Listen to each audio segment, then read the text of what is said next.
Hello YouTube, and welcome to the tale of all of the Lamy nibs. This will be just another drop in the bucket, doing a total review of all the Lamy nibs I own, and we have it between a studio, which I'm currently having to completely flush out. We have a Dialog, which we have in 14 karat fine, and an Aion, which we have currently in fine. We have some others, but I'm not really doing the safaris today. Their level of flow is not equivalent to what the higher level Lamys are, and I'm going to be reviewing it across two types of paper today. Join me at the table. Welcome back YouTube, this is Matt once again, and joining me on my table we have a Lamy Dialog that we use for the 14 karat fine. We have an Aion, which I used for a number of the between extra fine and medium broad nibs that are stainless steel. And for a little bit of extra variety, I threw in the Lamy Studio, which I had to take the guts out of and flush because the tape extraction method, I think, clogged up the flow system. It completely clogged it up with a bunch of tape ink, or not ink, but glue. So I've got that already flushing out, and I'll demonstrate as far as I got, just as a review. And in case you're wondering how I'm going to make this interesting for everyone today, instead of just fountain pen paper, as you can see, I've included some printer paper, a little bit on the premium side, but something that you could find in stores, the 28-pound extra bright white Staples brand paper. So in case someone hands you a slightly premium grade paper copy at your desk, you know what pens and what they're going to look like on the other side and all that. Now, to start with, let's go up here to some of the Aion extra fine. I was using the Private Reserve Black Velvet to start with, and you see here it's extra fine, and it is in fact an extra fine line. Because this is my Rhodia paper that I started with, you do get a fair amount of ink. I did fresh ink this, so this has some of the most ink flow of all of them. It had a lot of ink fresh in the feed, and you can see even over here that even just a few lines put out a good amount of ink. But they are overall thin, but good on the flow side. Doing all that, you can see it's writing pretty good. And this is the bump up to the medium. But let's go back down. Lamy Studio bumping up to a fine. Now, you can't immediately spot it, but it is wetter. The Studio has much more flow through its feed than the Aion does. So if you're looking for a medium priced pen around the $100 range and you want a solid flowing Lamy, I recommend that you get the Studio. It's going to have better flow. But if you're going to be writing on thinner paper, I would go with the Aion. It has a little less flow, and so it's going to be able to write a little bit better. But there's still hope, even with thicker, broader nibs. And we'll go down to the medium next. So here's our medium, once again on the Studio. So this has some of the most ink output that I was able to record before things went awry. At this point, I wrapped the entire feed in nib to try to get it off because I couldn't get it out by hand. The first two I could. I don't know what happened with the medium. It just, something between the geometry of the pieces, it didn't quite fit right. So, but here in the medium you can see nice thick lines. Now, let's demonstrate what the fine looks like going to the Dialog before I go over to printer paper. This is the 14 karat fine, very, very smooth. Now the previous nibs, they were all acceptably smooth, but of course bumping up to that 14 karat nib, the main thing you pay for is whatever nib it is usually feels like you're writing on glass. It is super, super smooth. It's smoother than most cheap glass pens. I have a glass dipping pen. It is not as smooth as this Lamy Dialog. It is close, and the ink flow is a little bit different, but any of my 14 karat nibs all write super, super smooth. That is what you pay for. The ink level is between the medium and fine. They do have superior feeds once you bump up to that 14 karat level. So they're going to output a little bit more ink. It's going to flow super smooth over any page, but especially on fountain pen paper like my Rhodia, it's going to be nice and wet. It's going to be super slick, super flow, and it's going to feel like you're writing with glass on glass.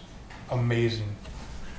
Bumping over to something that you don't normally think about.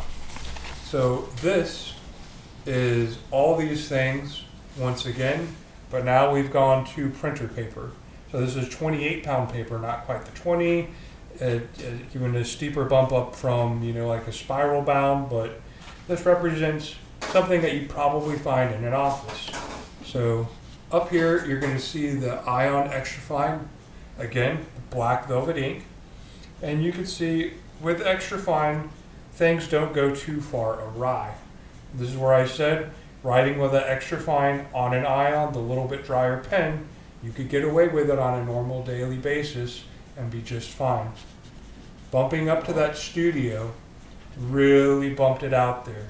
It's a little bit more difficult to see because I'm not way zoomed in, but it's at least 70% broader and wetter. Now, down here, you can see it's still not really smudging despite the extra flow. It's spread out a little bit. It's going from a little line to quickly out, but paper, normal paper, printer paper, absorbs really fast. So that is the only saving grace. You're going to have a very thick line like you're writing with a broad.